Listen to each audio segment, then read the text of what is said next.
ॐ अज्ञानतिमिरान्धस्य ज्ञानाञ्जनशलाकया चक्षुरुन्मीलितं येन तस्मै श्रीगुरवे नमः। वाञ्छाकल्पतरुभ्यश्च कृपासिन्धुभ्यैव च पतितानां पावनेभ्यो वैष्णवेभ्यो नमो नमः। नमो महावदन्याय कृष्णप्रेमप्रदायते कृष्णाय कृष्णचैतन्य नाम्ने गौरत्विषे नमः। हे कृष्ण करुणा सिन्धो दीनबन्धो जगत्पते गोपेश गोपिकाकान्त राधाकान्त नमोऽस्तुते। तप्त काञ्चन गौरांगी राधे वृन्दावनेश्वरी वृषभानुसुते देवी प्रणमामि हरिप्रिये।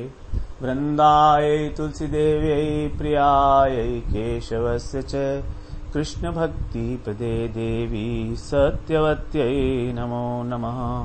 श्रीकृष्ण चैतन्य प्रभो नित्यानन्द श्री अद्वैत गदाधर शिव सदि गौरभक्तवृन्द।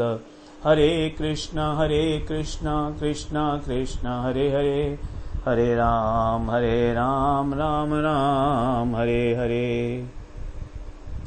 हरे कृष्णा।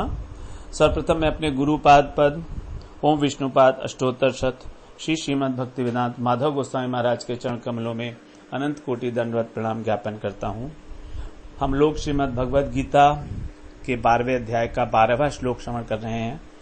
महत्वपूर्ण श्लोक है ये हमारा, क्योंकि भगवान ने इसमें जो 8, 9, 10, 11 उन 4 श्लोकों में जो भगवत प्राप्ति के चार उपाय बताए थे अधिकारी भेद के अनुसार, उसी का यहाँ पर तुलनात्मक अध्ययन किया गया है और उसके साथ साथ उसका फल भी बताया गया है। एक दूसरे से संबंधित। जैसे 8वें श्लोक में कहा कि मन को और बुद्धि को मुझ में निवेशित करो। ये सबसे उच्च जो भक्त हैं, हाईएस्ट कैटेगरी, उनकी बात थी। फिर दूसरा बताया यदि तुम ये नहीं कर सकते तो तुम ठीक है अभ्यास करो। फिर अभ्यास भी नहीं कर सकते तो मेरे लिए कर्म करो। और यदि तुम मेरे लिए भी भगवदीय कर्म भी नहीं कर सकते तो फिर तुम क्या करो, जो कुछ भी कर रहे हो उसमें कर्म फल का त्याग करो, आसक्ति का त्याग करो, अपनी मन और इंद्रियों को वश में करके। तो पहले 3 प्रकार के जो है वो तो भक्त हैं, और जो चौथी कैटेगरी है उसमें श्रद्धा का अभाव है भगवान के प्रति, क्योंकि वहां पर भगवान ने समर्पण की बात नहीं की है, इसलिए हम उसको कर्मयोग भी नहीं कह सकते हैं। वो केवल निष्काम कर्म है, केवल निष्काम कर्म, भगवत अर्पित नहीं है। तो चौथे प्रकार के लोगों के लिए कहा गया। अब यहां पर इस श्लोक में भगवान कह रहे हैं कि श्रेयो हि ज्ञानम अभ्यासात् ज्ञानात् ध्यानम विशिष्यते ध्यानात् कर्म फल त्यागस् त्यागात् शांति अनंतरम। अभ्यास से ज्ञान श्रेष्ठ है, ये बात हम लोग श्रवण कराए हैं। क्योंकि अभ्यास तो शुष्क होता है, जब भगवान की महिमा का ज्ञान नहीं है तो भी अभ्यास किया जा रहा है तो उसका फल जो है इतना फास्ट नहीं मिलेगा। और फिर कह रहे हैं ज्ञान से ध्यान श्रेष्ठ है। जब तत्व ज्ञान हो गया भगवान के विषय में तो फिर यदि भगवान का स्मरण नहीं हो रहा है तो उस ज्ञान का भी क्या फायदा। इसलिए कह रहे हैं ज्ञान से ध्यान श्रेष्ठ है। अब हम कहीं ऐसा ना सोच लें कि कर्म फल का त्याग की तो कोई वैल्यू ही नहीं है, निकृष्ट है, इसलिए कह रहे हैं ध्यानात् कर्म फल त्याग। ध्यान को सबसे श्रेष्ठ बताया, लेकिन उसका फल बता दिया क्या है, कर्म फल त्याग। त्याग से, ध्यान से कर्म के फल का त्याग हो जाता है, अपने आप हो जाता है, करना नहीं पड़ता। त्यागात् शांतिरनंतरम, और उस त्याग से शांति की प्राप्ति हो जाती है। ये कहने का मतलब है भगवान का। तो हम लोग इसमें कुछ चर्चा ऑलरेडी कराए थे। अभी हम लोग बात कर रहे थे कि हमारा जो ज्ञान है, जब उसमें प्रीति उत्पन्न हो जाती है, तब हमारा मन भगवान में लगने लगता है। केवल बुद्धि के द्वारा यह जान लेना कि भगवत तत्व क्या है, जीव तत्व क्या है, माया तत्व क्या है, इनका आपस में परस्पर संबंध क्या है, इस बात से हमारा मन नहीं लगने वाला भगवान में। लेकिन यदि इसके साथ साथ इस तत्व ज्ञान के पीछे जो हमारी प्रेरणा है, वो यदि प्रेरणा इस प्रकार की है कि हमें भगवत प्राप्ति करनी है, माम इच्छाप्तुम धनंजय, अगर भगवत प्राप्ति की इच्छा के कारण तत्व ज्ञान प्राप्त किया जा रहा है, तो तत्व ज्ञान से हमको भगवान में प्रीति हो जाएगी। तत्व ज्ञान प्राप्त करके जब साथ साथ भजन भी किया जाएगा, तो जब प्रीति हो जाएगी तो हमारा मन भगवान में निविष्ट होगा। तो हम लोग बात कर रहे थे कि गोपियां हमेशा ही कृष्ण की लीलाओं में, कथाओं में आविष्ट रहती थी। सुखदेव जी युगल गीत का वर्णन करने के बाद 10वें स्कंद के 35वें अध्याय में परीक्षित महाराज से कह रहे हैं, एवं ब्रज स्त्रियो राजन कृष्ण लीलानुगायति रेमिरे अह सुय तच्चित्तास तन्मनस्का महोदया। जब गोपियों ने युगल गीत गाया, युगल गीत क्या है? जब भगवान दिन के समय वनचारण के लिए चले जाते थे तो गोपियों को जो समय था वो बहुत कष्टकारक लगता था। उस समय वे आपस में मिलकर भगवान की लीलाओं का गान करती थी कि देखो अब वो क्या कर रहे होंगे वन में, अब वो क्या कर रहे होंगे वन में। भाव नेत्रों से, अपने भाव नेत्रों से भगवान का दर्शन करती थी वन में लीला करते हुए। तो इसी चर्चा में उनका मन जो है लगा रहता था। तो कह रहे हैं यहां पर कि वो बड़भागी गोपियां, उनका मन कृष्ण में ही लगा रहता था। तन मनस्का, वो तन मनस्का हो चुकी थी। मतलब तन माने भगवान, तत्पदार्थ होता है ना भगवान, तो वो कृष्ण में ही उनका मन लगा हुआ था, कृष्णमय हो गई थी वो। और तच्चित्ता, चित्त भी उन्हीं में लगा था, इसीलिए चिंतन भी उन्हीं का करती रहती थी हमेशा। अपनी सखियों के साथ उनके लीलाओं का गान करती रहती। उन्हीं में रेमिरे अह, रेमिरी का मतलब रमी रहती थी, रमण करती थी। रमण करने का मतलब है कि उसमें आनंद की प्राप्ति करती थी। इस प्रकार उनके दिन बीतते थे। एवं ब्रज स्त्रियो राजन कृष्ण लीला अनुगायती, कृष्ण की लीलाओं का निरंतर गान करते हुए, अनुगायती निरंतर गान करते हुए, इसीलिए उनको कहा गया महोदया। महोदया, महान उदय, महान भाग्य उदय हो गया है जिनका। ऐसा क्या भाग्य है गोपियों का? उनके हृदय के अंदर कृष्ण आविर्भूत हो गए हैं, वो कृष्ण के अंदर निविष्ट हो गई हैं। यही है उनका सबसे बड़ा सौभाग्य। उसी के लिए यहां पर कह रहे हैं भगवान, मयि एव मन आधस्व मयि बुद्धिम निवेशय। आवाहन कर रहे हैं उसमें भगवान कि अपने मन और बुद्धि को मुझ में लगा दो तो तुम भी वैसे ही हो जाओगे। प्रत्येक वस्तु में कृष्ण का दर्शन, क्योंकि उनका जीवन ही कृष्णमय हो चुका था। एक बड़ा अच्छा भजन है, उसको हम गाते हैं थोड़ा सा। गोपियों की दृष्टि किस प्रकार की थी? जित देखूं तित श्याममयी है, जित देखूं तित श्याममयी है। श्याम कुंज तन यमुना श्यामा, श्याम गगन घन घटाछई है। चंद्र सार रवि सार श्याम है, मृगमद श्याम काम विजयी है। श्रुति को अक्षर श्याम देखियत, दीप शिखा पर श्याम तई है। मैं बौरिया लोगन ही की, मैं बौरिया लोगन ही की, श्याम पुतरिया बदल गई है, नरदेवन की कौन कथा है, अलख ब्रह्म छवि श्याममयी है। ये श्याम का संस्कृत भाषा में बड़ा सुंदर अर्थ है। जो श्रृंगार रस है उसका रंग है श्याम। तो जब श्याम शब्द है वो श्रृंगार का द्योतक है, माधुर्य का, प्रेम का। श्याम तमाल वृक्ष के पास दौड़कर जाती गोपियां, आलिंगन कर लेती। ये ध्यान की अवस्था है उनके। खुले नेत्रों से ध्यान करती थी। गोपियां कृष्ण का तत्व भी जानती थी और उनमें तन्मय भी थी। उनका मन, बुद्धि, चित्त सब कुछ लगा था।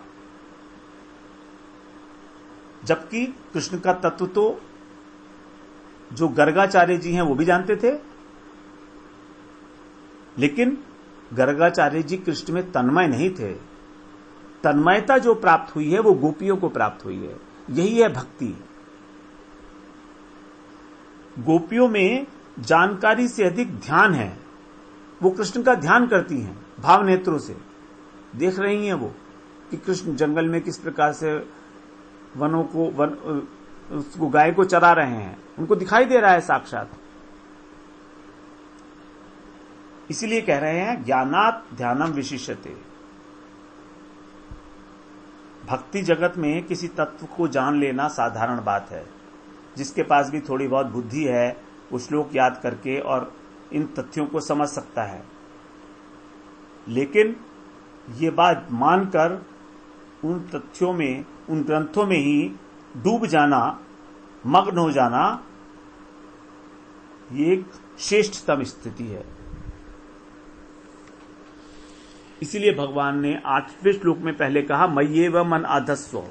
पहला शब्द है भगवान का, मय्येव मन आधस्व। मन की बात की है, बुद्धि की बात बाद में की। तो मन के स्मरण को भगवान ने प्रधानता दी है ज्ञान से। तो यदि ज्ञान रहित अभ्यास है तो उससे तो ज्ञान ही श्रेष्ठ है, और ज्ञान से भी श्रेष्ठ है ध्यान, क्योंकि ध्यान से भगवान का अनुभव होने लगता है हमको। ध्यानात् कर्म फल त्याग। अब यहां पर ध्यान की तुलना नहीं की जा रही है दूसरी लाइन में। यहां कह रहे हैं कि ध्यान करने से कर्म फल का त्याग हो जाता है, अर्थात कर्म के फल की इच्छा का और उसमें आसक्ति का त्याग हो जाता है। कर्म फल त्याग का अर्थ है कर्म और कर्म फल इन दोनों में आसक्ति का त्याग। आसक्ति, ममता, कामना। कर्म किया जाता है कर्मेंद्रियों के द्वारा, शरीर के द्वारा। जैसे पैर नेत्र को बताते हैं कि यहां चलो, बुद्धि वाणी को बताती है कि ये बोलो, ये मत बोलो। तो कर्मेंद्रियों को गाइड करती हैं हमारी ज्ञानेंद्रियां, मन और बुद्धि। कर्मेंद्रियों में ज्ञान शक्ति नहीं है, उसी प्रकार कर्म में भी ज्ञान नहीं होता है।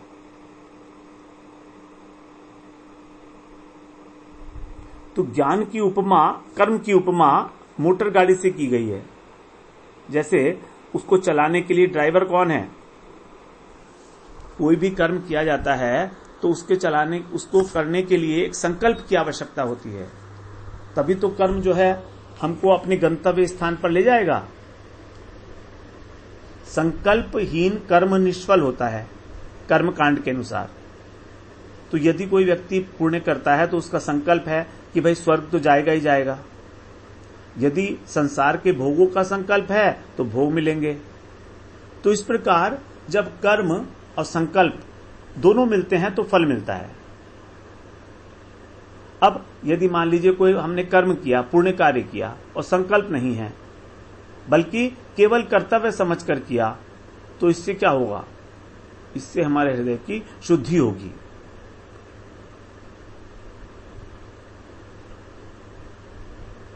तो कर्म की प्राप्ति का जो संकल्प है हमको आकर्षित करता है कर्म के फल की ओर, और ये संकल्प ही हमारी इच्छा का रूप, कामना का रूप ले लेते हैं। यदि इच्छा नहीं है तो कर्तव्य बुद्धि से कर्म किया जा सकता है और वो फिर चित्त शुद्धि का कारण बनेगा।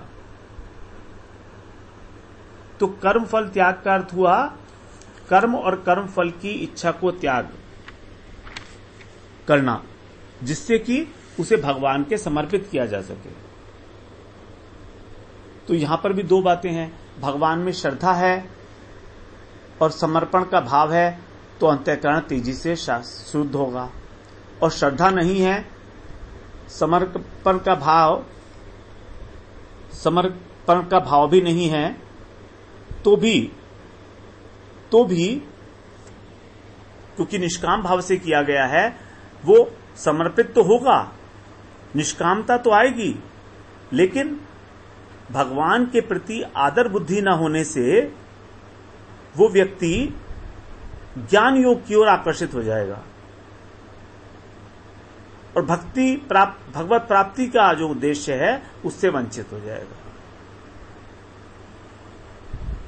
तो यदि भगवान के प्रति आदर बुद्धि नहीं है और निष्काम भाव से कर्म किया जा रहा है तो it is not a very good preposition. ये अच्छी बात नहीं है, बिल्कुल भी पतन की पूरी संभावना होती है इसके अंदर। आदर बुद्धि होना आवश्यक है भगवान के अंदर। अब यद्यपि भगवान ने 11वें श्लोक में मत कर्म कृत कहा था, स्वतंत्र साधन बताया था वहां पर भगवत प्राप्ति के लिए, तो भी इस श्लोक के अनुसार भगवान ने कहा कि ध्यान से कर्म फल का त्याग ऑटोमेटिक हो जाता है, अर्थात मोक्ष की कामना, स्वर्ग की कामना, ये सब खत्म हो जाएंगी। और यदि अगर ये चीजें मिल भी जाएं तो भक्त तो इनकी कोई परवाह ही नहीं करता है कभी। तो ये अवस्था हो जाती है हमारी जब हमको इच्छाएं नहीं रहती हैं किसी भी प्रकार के मोक्ष सिद्धि इत्यादि की।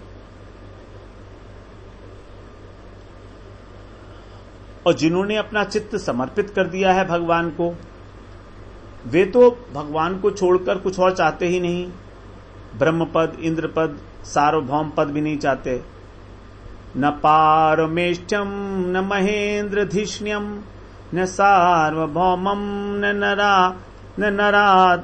न रसाधिपत्यम न योग सिद्धिर पुनर्भवम वा मय्यर्पितात्मम इच्छति मत विनान्यत। मेरी इच्छा के मेरी प्राप्ति के अतिरिक्त वो और कुछ भी इच्छा नहीं करते किसी भी प्रकार की सिद्धि की। मय्यार्पितात्मा, भगवान के स्मरण में तल्लीन, इसलिए उनको किसी भी प्रकार की कोई कामना नहीं रह जाती। अब यहां पर इस श्लोक में विशेष बात जो है वो ये है कि कुछ टीकाकारों ने कर्म फल त्याग को साधन की उत्कृष्टता के तारतम्य से समझने की चेष्टा की है। एक दूसरा विकल्प है जो हम स्टडी कर रहे हैं, क्योंकि यहां पर कहा ना त्यागात कर्म फल त्यागम, तो उन्होंने कहा कि जो कर्म फल का त्याग है ये ध्यान से भी श्रेष्ठ है। तो अगर शुरू से चलें तो अभ्यास से श्रेष्ठ हो गया ज्ञान, ज्ञान से श्रेष्ठ हो गया ध्यान, और ध्यान से भी श्रेष्ठ है कर्म फल का त्याग। तो यदि इस प्रकार का अर्थ किया जाएगा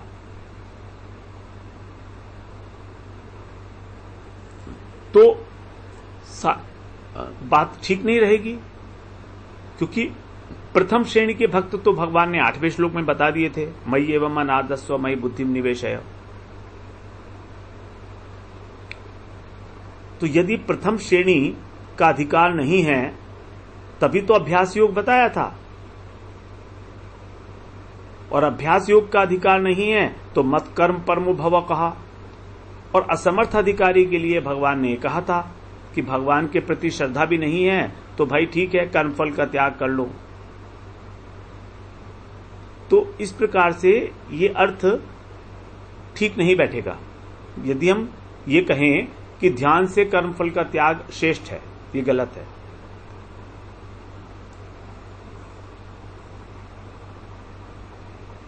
और कोई भी व्यक्ति अपने को सबसे छोटा लेवल पर नहीं रखना चाहता, इसीलिए भगवान ने यहां पर कर्मफल के त्याग को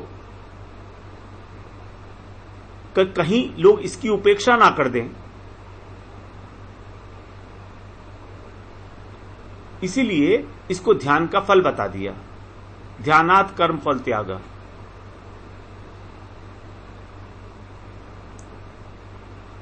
क्योंकि उनमें क्षमता नहीं है कि अपने मन और बुद्धि को लगा दें, अभ्यास करें भगवान का, उन्हें कष्ट होगा उसमें। इसीलिए यहां पर भगवान ने फल बता दिया कि कर्म फल का त्याग ही उनका फल, उसका फल मिलेगा ध्यान का, जो कि श्रेष्ठतम साधन, श्रेष्ठतम साधन बताया भगवान ने यहां पर अपने स्मरण को। क्योंकि इसके बिना कोई भी साधन नहीं हो सकता वास्तव में। यदि हमारा कर्तापन और भोक्तापन है तो कोई भी साधन जो है फलीभूत नहीं हो सकता। तो इस दृष्टिकोण से देखेंगे तो ये नेसेसिटी है कर्म के फल का त्याग। चाहे कितना ही अभ्यास कर लो, चाहे कितना ही भगवान में मन लगा लो, बुद्धि लगा लो, लेकिन अगर हम अपने अंदर कर्तापन और भोक्तापन रखे हुए हैं, आसक्ति है कर्म के फलों में, संसार में लिप्त हैं, तो भगवत प्राप्ति कहां से हो जाएगी। तो it is an essential part in all the three of them. इसको हमको निकृष्ट नहीं समझना है बस। अहंकार ही तो सबसे बड़ा बाधक है ना हमारा। जब तक हमें कुछ ना कुछ करने का अहंकार है तब तक हमें हमारे मन में सुख और दुख का अनुभव होगा। जैसे मन में जब दुख होता है तो समझो हमारी फल प्राप्त करने की इच्छा थी, और जैसे ही ये फल प्राप्ति की इच्छा खत्म हो जाती है, जीवन में शांति ही शांति आ जाती है। तो फल प्राप्ति की इच्छा होना ही अशांति का कारण है। इसीलिए कह रहे हैं कर्म फल त्याग शांति अनंतरम। क्योंकि त्याग करने से फल की इच्छा का हृदय निष्काम हो जाएगा, उसमें शांति आ जाएगी। अनंतरम का अर्थ है अंतर के बिना। अनंतरम शब्द जो बना है अन प्लस अंतरम, अर्थात जिसमें अंतर नहीं है। अंतर क्या मतलब? व्यवधान नहीं है। व्यवधान का मतलब तत्काल, व्यवधान का ना होना अर्थात तत्काल होना। तो दो पदार्थों को अथवा दो क्रियाओं को जो परस्पर पृथक करने वाला है, दोनों के बीच का भाग, उसे कहते हैं अंतर। अब यहां पर देखिए दो घटनाएं हैं, कर्म फल का त्याग और शांति। इसमें कहा ना कर्म फल त्याग, ध्यानात् कर्म फल त्यागस त्यागात् शांतिरनंतरम। तो दो एक्टिविटीज हैं, त्याग और शांति। अब इन दोनों के बीच में समय कितना लगेगा, कितना समय का अंतर है, ये बता रहे हैं। तो ये कह रहे हैं बीच में कोई व्यवधान नहीं है, अर्थात दोनों एक ही बात है। जैसे ही तुमने कर्म फल का त्याग किया तुम्हें शांति मिल गई। ये नहीं है कि इसका फल है ये दोनों घटनाएं युगपत होंगी। अनंतरम शब्द से ऐसा विदित होता है।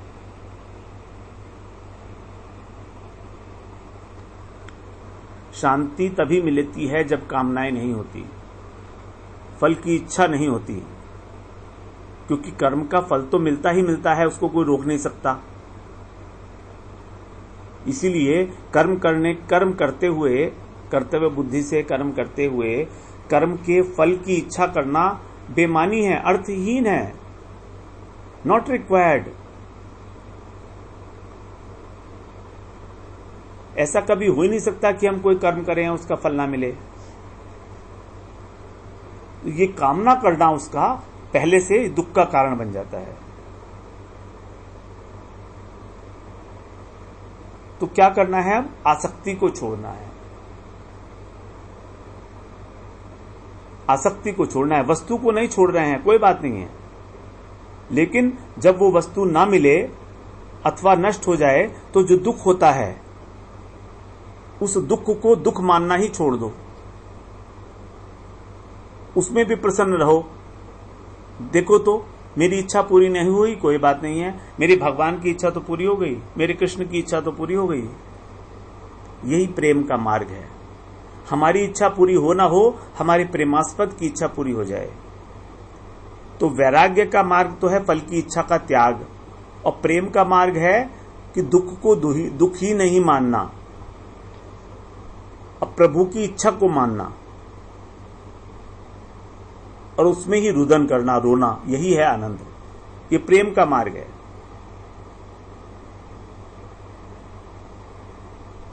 तो यहां पर 3 प्रकार के साधन बताए गए अपने भक्तों के लिए। लास्ट वाला तो अलग हो गया। 8वें, 9वें और 10वें में भगवतनिष्ठ जो भक्त हैं, साधक हैं, उनके लिए 3 साधन बताए गए।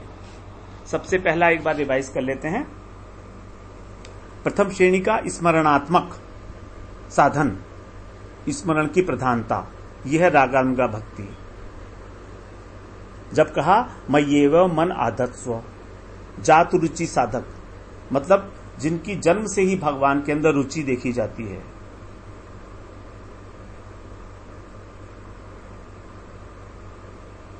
तो इसकी जो पहली अवस्था है वो है तत्व ज्ञान, मयि बुद्धिम निवेश, ये तत्व ज्ञान की प्राप्ति है। और दूसरी अवस्था है स्मरण,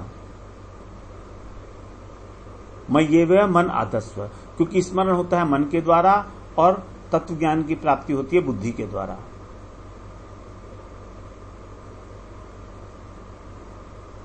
दूसरा साधन बता रहे हैं अभ्यास।